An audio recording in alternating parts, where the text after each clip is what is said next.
You're watching 11 Alive Morning News. 11 minutes of nonstop news starts now. We are kicking off your 11 minutes of nonstop news in Fulton County, where former President Donald Trump and 18 allies now have 10 days to surrender to authorities. Less than 12 hours ago, District Attorney Fani Willis revealed that they are all facing charges accused of interfering with the 2020 election results here in Georgia. Christy Diaz and Jerry Carnes live for us this morning. Let's start with Jerry. Jerry, what do we know about the charges specifically against Mr. Trump? Well, good morning. This is the 98-page indictment handed down late last night by a criminal grand jury here at the Fulton County Courthouse. The name at the top of the indictment, Donald J. Trump. The grand jury agreed there is enough evidence to prosecute the former president on charges that he knowingly lied about voter fraud in an effort to overturn the 2020 vote here in Georgia and in other states. Trump and his supporters are charged with being part of a criminal conspiracy. District Attorney Fani Willis wants to try all of the 19 defendants who've been indicted together. The former president is calling the indictment a political witch hunt. The district attorney says that is not the case. I make decisions in this office based on the facts and the law. The law is completely nonpartisan. We look at the facts, we look at the law, and we bring charges. Former President Donald Trump and the other defendants in this indictment have been given until noon next Friday to turn themselves in. Authorities here say they will be treated like any other defendant.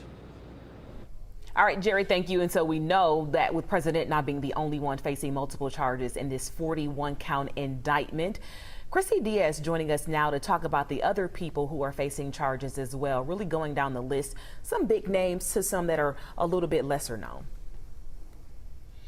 There are 18 others listed on this indictment. There are some notable names you'd probably recognize, like Rudy Giuliani and Mark Meadows, but there are some other notable Georgia players whose names you might not immediately recognize, including a current state senator, Sean Still. He is the only sitting elected official named in this indictment. His district includes parts of Fulton and Forsyth counties. Prosecutors say he was part of the alternate elector scheme. Now, Kathy Latham is another name on the list. You have likely seen the video of her escorting pro-Trump operatives into the Coffee County Elections Office as part of the alternate elector scheme. And then these three names might be new to you as well. Stephen Lee, a pastor from Illinois, Harrison Floyd, the head of the group Black Voices for Trump, and Trevian Cuddy, a former Kanye publicist. All three are accused of pressuring and threatening election workers.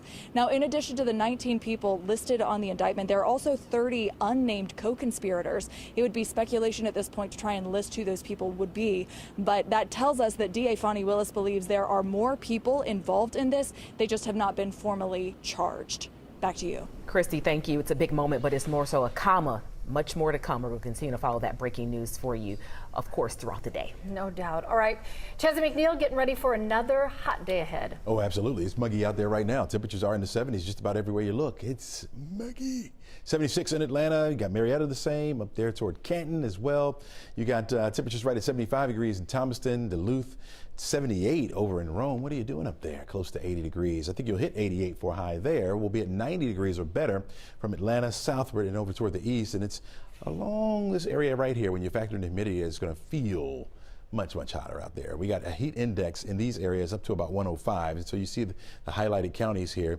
We got Upson, Lamar, you got Butts, Putnam, Jasper County, Greene County included in that. That's where we can see that heat index get up to about 105 or even better in some spots. So take your time outside today if you're in those areas. Even outside of those areas, in Atlanta, you can get up to closer to 100, or it will feel that way this afternoon. A front coming through will help us out. It's going to cool us down, dry us out, but that won't happen until tomorrow. As that front moves through, especially with the daytime heating, we can see more of those thunderstorms begin to fire up along this line. Right now, they're dying out. Again, once we get into daytime heating, expect more of that to take place. There's the better look at the front. Westerly winds today will change to more northwesterly later on this evening, which will usher in that drier and cooler air. We have a level 1 threat over our area, mainly just to the south and east of the city of Atlanta. Level 1 is a marginal risk for severe weather, which means isolated strong severe thunderstorms are certainly possible. We'll get that rain in today, and then tomorrow, nothing.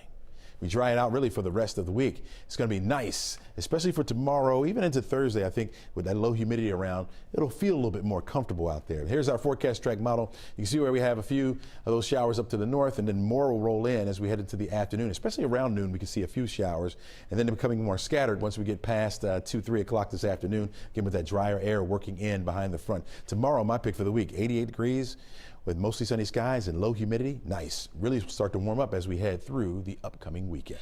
This morning, reaction to the indictment is coming in fast from both sides. 11 Alive's Ariana Manise has been watching it all closely. Ariana, we have a new statement from Mr. Trump.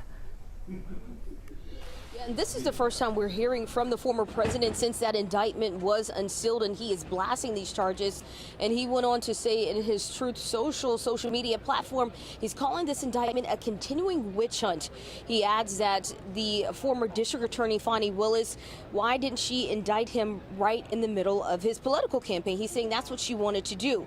Meanwhile, we're also hearing from Democrats, and that's Hillary Clinton, Trump's former opponent in the 2016 presidential election.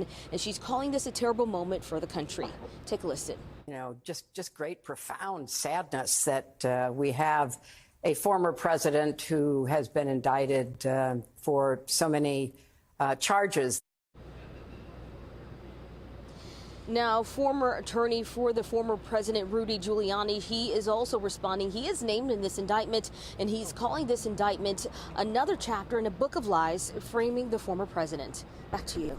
Ariana, thank you. This case to this point already spans nearly 3 years. It started just days after the 2020 election. So let's break it all down for you, taking you through a timeline here. Between November 9th and 11th, former President Trump had just come up short in Georgia and refused to concede. His allies allegedly started trying to overturn those results. This included calls for Georgia's Secretary of State Brad Raffensperger to resign. And then on December 3rd, Trump's then attorney, Rudy Giuliani, met state senators and said Fulton County's election workers committed ballot fraud while counting the votes at State Farm Arena. Days after that, between December 5th and 6th, Trump requested a special state election to investigate ballot fraud. Governor Brian Kemp shut that request down. Later in December, 16 fake Republicans electors signed those certificates. And so they said that they were illegitimate, claiming that Trump was the victor here in Georgia. Taking it to January 2nd, 2021, that was that infamous phone call between Trump and Secretary of State Brad Raffensperger, where he was heard asking him to find more than 11,000 votes. A year after that call, District Attorney Fani Willis seated a special grand jury to investigate. Over an 8-month span, several people subpoenaed refused to comply before being ordered to testify. The investigation wrapped up in January of this year after 75 witnesses testified. And we are learning District Attorney Fani Willis, she wants to keep this process rolling along with the trial process. Just hours ago during that midnight press conference, she announced that she wants a trial date set in the next 6 months. As you know, in this jurisdiction, trials are set by the judges. And so it will be the judge that sets the date of the trial.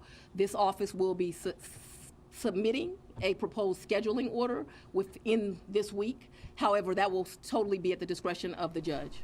One date we do know, mark August 25th on the calendar. Noon next Friday is the deadline for everybody charged in this investigation to surrender.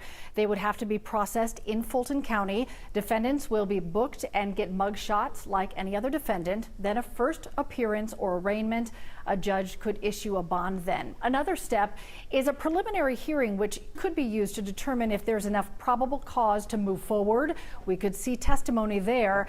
Then on to pretrial, which can be a drawn-out process. There are motions about evidence and witnesses allowed in trial. That process can take months.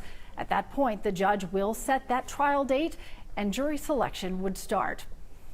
This morning is a starting point in so many ways. It will be months before we do reach that trial stage, Aisha. We're going to bring you coverage from the courthouse throughout the day. But first, coming up on today, NBC's Blaine Alexander is going to be live outside the Fulton County Courthouse less than 12 hours after those indictments were handed down. Indeed, a big day. We got to stay on top of it beginning to end. Yeah, we'll have live coverage all day long and always updating 11alive.com.